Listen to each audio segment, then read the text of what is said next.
Dear children, today we will learn about pillars of Islam. It is reported on the authority of Ibn Umar, may Allah be pleased with him, that he said, Allah's Messenger said, Islam is built upon 5 pillars. 1. To testify that none is worthy of worship but Allah and that Muhammad, may Allah send blessings and peace upon him, is the Messenger of Allah. 2. To perform prayers. 3. To pay zakah. 4. To perform Hajj. 5. To fast the month of Ramadhaan.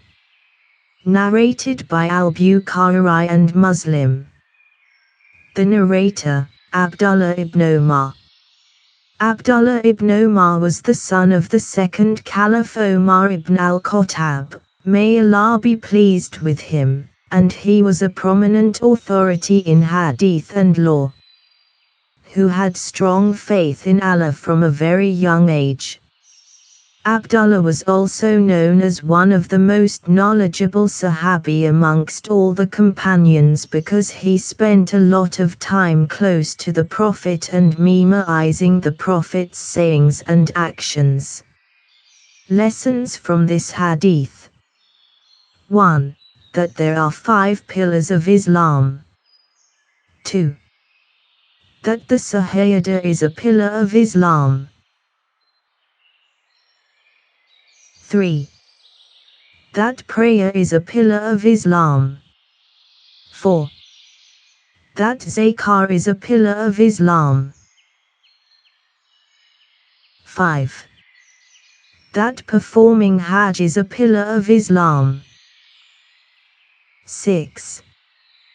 That fasting the month of Ramadhaan is a pillar of Islam. Discussion Corner. 1.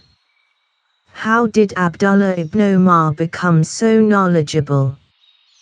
2. Name the 5 pillars of Islam. 3. Which pillars of Islam do you practice every day?